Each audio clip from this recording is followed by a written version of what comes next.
वासुदेवाय ओम नमो भगवते वासुदेवाय ओम नमो भगवते वासुदेवाय। श्रीमद्भागवतम कैंटो 4 अध्याय 3। तो अध्याय का शीर्षक है श्री शिव तथा सती का संवाद। तो हम तीसरा अध्याय शुरू करते हैं। और इसके पिछले अध्याय में हमने सुना कि किस प्रकार से दक्ष प्रजापति एक यज्ञ में गए थे जो कि ब्रह्मा जी और बड़े बड़े लीडर्स ने भगवान की संतुष्टि के लिए किया था। उस यज्ञ के अंदर शिव जी अपने भगवान के ध्यान में लगे थे, इसलिए दक्ष के आने पर खड़े नहीं हो पाए, उन्होंने ध्यान नहीं दिया। दक्ष ने बदले में बहुत बुरा बोला, उन्हें श्राप दिया। बदले में नंदीश्वर ने श्राप दिया, बदले में भृगु मुनि ने श्राप दिया। उसके बाद शिव जी वहाँ से उठ के अपने शिवगणों के साथ वहाँ से निकल गए। फिर क्या होता है? मैत्रेय उवाच सदा विद्विषतो इवं कालव्ये ध्रियमाणयो जामातु श्वसुरस्य अपि सुमहान अतिचक्र में। मैत्री ने आगे कहा, इस प्रकार से जमाता शिव तथा श्वसुर दक्ष के बीच दीर्घ काल तक तनाव बना रहा। तो ये जो चला गया था, कई बार क्या होता है कि जो कहते हैं ना कि जो शब्दों के बाण हैं, मान सम्मान है, ये हृदय से निकलता नहीं है। कोई हमारा अपमान कर दे तो हमें कई समय तक याद रहता है। बल्कि हमने तो देखा है, लोग अपमान को भूलना नहीं चाहते हैं, वो लिख लेते हैं। अब भूलूंगा तो बार बार डायरी पढ़ूंगा, अब हृदय में इस ज्वाला को भड़काता रहूँगा। हाँ, इस प्रकार से लोगों का चरित्र है, लोग भूलना नहीं चाहते हैं। जबकि शास्त्र और सारे आचार्य ये कहते हैं कि हमें भूल जाना चाहिए कि किसी ने हमारे साथ क्या किया है, बुरा क्या किया है। अच्छी चीज़ों को याद रखना चाहिए, हमारे लिए लाभदायक है, हमारे लिए। तो यहाँ पर बड़ा लंबे समय तक तनाव रहा। ऑल दो शिव जी इज अजात शत्रु, शिव जी का चेतना तो कभी ऐसे, शिव जी के तो ये चेतना ही नहीं है इन चीज़ों में, तभी तो वो ध्यान में लगे थे और दक्ष के लिए खड़े नहीं हो पाए। तो शिव जी के हृदय में कभी ऐसा किसी के लिए नहीं आ सकता है। वो बड़े साधारण व्यक्ति हैं, वो किसी को भी कुछ भी वरदान तक दे देते हैं। हाँ, तो इस प्रकार से, लेकिन दक्ष ने उस बात को अपने हृदय में लगा के रखा। जबकि दक्ष ने ही बोली गाली गलौज करी थी, दक्ष ने ही सब कुछ बोला था।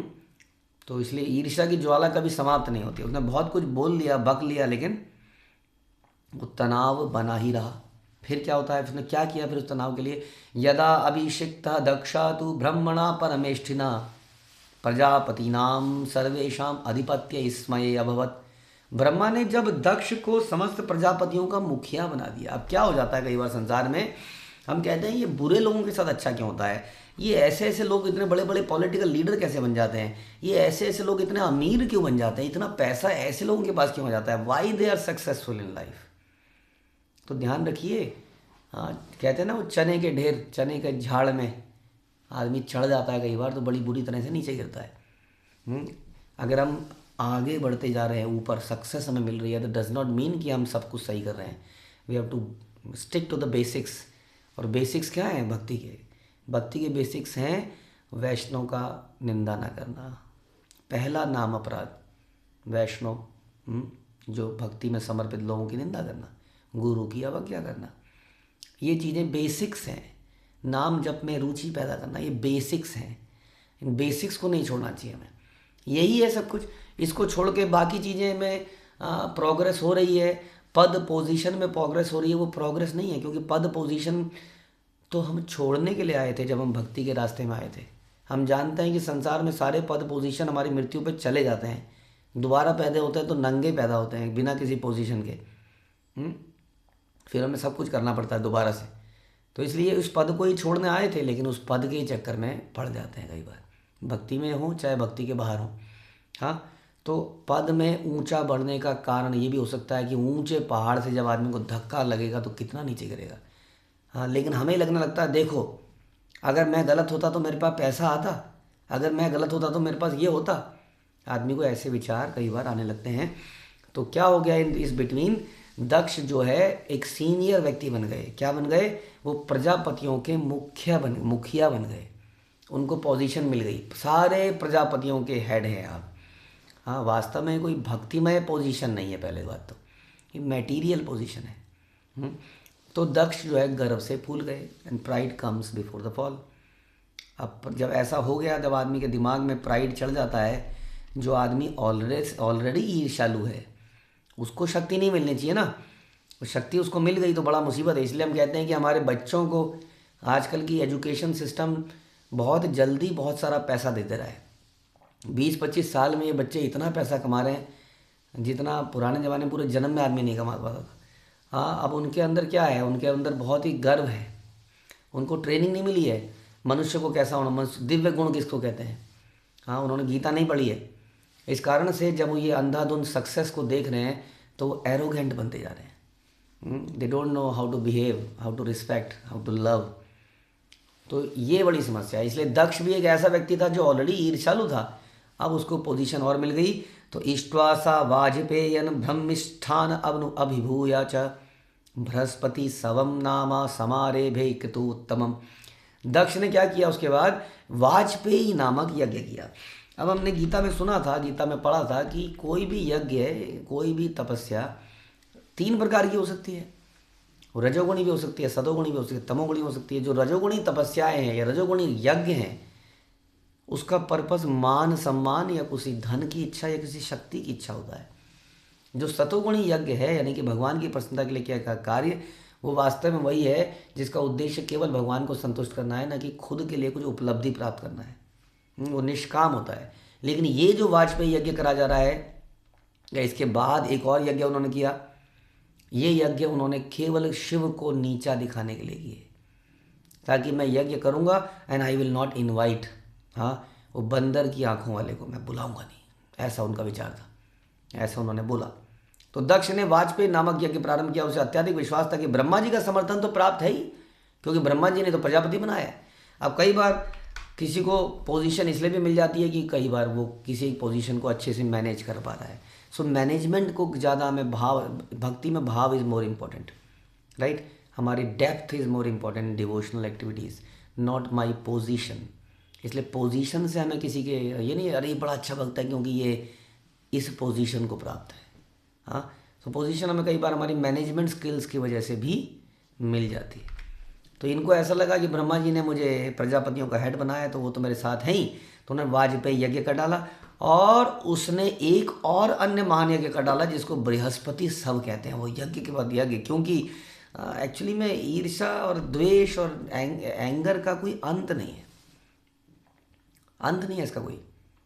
हाँ, जितना भी आप इसको किसी को मारते, जब हम देखते हैं कि जो दुश्मनी है वो पीढ़ी दर पीढ़ी आगे चली जाती है। इस पीढ़ी के लोग दुश्मन थे, अगले पीढ़ी के लोग दुश्मन हैं, जानते भी नहीं। कई बार तो 4 पीढ़ी बाद पता भी नहीं चलेगा कि हम क्यों बढ़िया दुश्मन हैं, क्यों एक दूसरे के। अब पता नहीं जी, वो पुराने ज़माने से चला रहा है, हमारी दुश्मनी है जी, हमें इतना पता है, बस हम काट डालेंगे। हाँ, ऐसा विचार है, पता नहीं क्यों है, लेकिन काट डालेंगे। तो एक के बाद एक यज्ञ कर दिया, संतुष्टि नहीं मिली, नहीं बुलाया शिव जी को, दूसरा यज्ञ कर डाला। यज्ञ पे यज्ञ वो करे जा रहे हैं, बिल्कुल जलील कर देना चाहते हैं, तब उन्हें शायद संतुष्टि मिलेगी, लेकिन संतुष्टि तो मिल ही नहीं सकती है कभी भी। जैसा कि हम सुनेंगे, पढ़ेंगे कि अंत में ऐसे व्यक्ति का क्या हश्र होता है। उसके बाद जब दूसरा यज्ञ हो रहा था तब एक घटना घटी। तस्मिन् ब्रह्म ऋषया सर्वे देवर्षि पितृदेवता आसन कृत स्वस्थ अयना तत्पल पत्न्या च सभृतका। जब यज्ञ संपन्न हो रहा था तब ब्रह्मांड के विभिन्न भागों से अनेक ब्रह्म ऋषि, मुनि, पितृ कुल के देवता तथा अन्य देवता आभूषणों से अलंकृत अपनी अपनी पत्नियों सहित उसमें सम्मिलित हुए। तो बड़े बड़े सुनो, अब यज्ञ कौन करा रहा है? दक्ष करा रहा है, वो भी वेरी एरोगेंट पर्सन। नहीं जाएंगे तो पता नहीं क्या कर देगा। और शिव जी के साथ उसने इतना बड़ा पंगा ले लिया, तो हम क्या चीज़ हैं। डर के मारे भी, जैसा अगेन हम सुनते हैं कि हमारे विश्वामित्र जी ने बोला कि मैं त्रिशंकु को स्वर्ग में भेजूंगा, आओगे कि नहीं आओगे। सारे ऋषियों मुनियों को इनविटेशन भेजा। अब जब इनविटेशन आया फ्रॉम, कौन इनवाइट कर रहा है? विश्वामित्र। अरे वाह, ये विश्वामित्र, ओह ये तो भैया इससे तो पंगा लेना ठीक नहीं है। लोग पहुंच गए वहाँ पर, यू नो दैट। तो इसलिए हम कहते हैं कि जब आप किसी को बलपूर्वक किसी का समर्थन लेते हैं ना, तो उसका शरीर तो आपके साथ होता है, उसका मन आपके साथ नहीं होता है, उसकी बुद्धि आपके साथ नहीं होती है। और जब आप लोगों का सर्वेंट बन के सर्व करके उनका दिल जीत लेते हो, तो उनका शरीर, उनका मन, उनका सब कुछ आपके साथ होता है। लेकिन यहाँ कुछ और ही कहानी थी। तो दक्ष के इस यज्ञ के अंदर बड़े बड़े देवता अपनी पत्नियों के साथ जा रहे थे, वो अलंकृत थे, ज्वेलरी पहने हुए थे, और इधर उधर से उड़ रहे थे, जा रहे थे अपने अपने विमानों में। हाँ, और उसको कौन देख रही थी? उसको शिव जी की साध्वी पत्नी सती देख रही थी। तप उत्श्रुत्या नवसीखे चरा खेचराणां प्रजल्पतां सती दाक्षयाणी देवी पितृयज्ञ महोत्सवं वजन्ति सर्वतो दिग्भये उपदेव वर स्त्रियः विमानयाना सप्रेष्ठा निष्ककण्ठी सुवाससः दृष्ट्वा स्वनिलया भ्याशे लोला क्षिमृष्टकुण्डला पतिं भूतपतिं देव मौत्सुक्याद्व यभाषतः। दक्ष कन्या साध्वी सती ने आकाश के मार्ग से जाते हुए इस स्वर्ग के इन अलग अलग देवताओं को देखा। ये सब जा रहे हैं, बन ठन के जा रहे हैं, उनको आपस में बातें करते हुए सुना तो उन्हें सुनाई दिया कि उनके पिता दक्ष प्रजापति महान यज्ञ संपन्न कर रहे हैं। जब उसने देखा कि सभी दिशाओं से स्वर्ग के निवासी की सुंदर पत्नियां, नेत्र बड़े सुंदर हैं, चमक रहे हैं, उनके घर के आगे पीछे से निकल के जा रहे हैं, कानों में कुंडल हैं, गले में लॉकेट हैं, हाथ से अलंकृत हैं, वह अपने पति भूतनाथ के पास अत्यंत उद्विग्नता पूर्वक गई और इस प्रकार बोली। तो भूतनाथ, भूत का मतलब जीव भी होता है, भूत का मतलब केवल भूत नहीं होता है, जीवों के पति भी कहते हैं ना शिव जी को। इस संसार के लोगों के को कंट्रोल दे रखा है उनको। तो अब क्या होता है कि जब पत्नी कई बार देखती है कि बहुत बढ़िया शादी है, तो कई बार हमें लगता है ये शादी एक एग्जीबिशन का टाइम है। जो मेरे पास इतने दिनों से ज्वेलरी पड़ी थी, कभी तो दिखाएंगे, कभी तो पहनेंगे, ये साड़ियाँ अंदर दब के सड़ जाएंगी, इनको पहनने का मौका है। हाँ, तो एक एग्जीबिशन सी बन जाती है वहाँ पर। दो ही काम होते हैं ऐसे उत्सवों में आजकल ख़ास तौर पर, खाना और एक फैशन शो, दो मुख्य कार्य हैं। हर कोई व्यक्ति सोचता है कि, और कई बार क्या होता है ना, मेकअप करते करते करते करते वो इतना मेकअप कर लेता है कि उसका चेहरा डाउन हो जाता है। एक एक चेहरे बंदरियों जैसे लगने लगते हैं। हाँ, तो ये आर्टिफिशियल लाइफ है वास्तव में। हमें अपनी सादगी, अपने विचारों पर, उससे व्यक्ति सुंदर लगता है वास्तव में। जिस व्यक्ति के चेहरे में तेज है, उसको मेकअप करने की आवश्यकता नहीं है, उसे भगवान के प्रेम का तेज उसके चेहरे पे हमेशा रहता है। खैर एनीवे, यहाँ पर सती का क्या था कि सती का दूसरा केस था। सती के साथ क्या हो रहा था कि बड़े दिनों से वो पिताजी के पास जा नहीं पा रही थी अब, क्योंकि इनका आपस में तनाव था। अब बहुत बड़ा बेइज्जती हो गई थी। शिव जी ने कुछ रिएक्ट नहीं किया, मान लेते हैं, लेकिन ये भी तो ठीक नहीं है ना, जहाँ पर कोई द्वेष रखता हो उसके पास जा के बार बार जाए, बार बार गाली गलौच होगा, बार बार वैष्णव अपराध होंगे, सब ऐसी जगह से कट जाना चाहिए। जहाँ पर सम्मान ना हो ना, वहाँ जाना नहीं चाहिए वास्तव में। हाँ, क्योंकि वो क्या होता है, ऐसे भक्तों को भी ध्यान, इसलिए कहते हैं कि किसी अश्रद्धालु को हम ज़बरदस्ती जाके कई बार उसके पीछे ही पड़ जाते हैं और हमें आता नहीं है कि प्रीच कैसे करा जाए। तो क्या होता है कि वो और गाली गलौच होती है वहाँ पर, और वैष्णव अपराध होते हैं। Better to avoid then that case, जहाँ पर बहुत ज़्यादा अपराध हो रहे हो। हाँ, तो इसलिए शिव जी नहीं जा रहे थे उस जगह पर। तो सती जी अपने घर में नहीं जा पा रहे थे। अब पता लगा कि घर में इतना बड़ा उत्सव हो रहा है।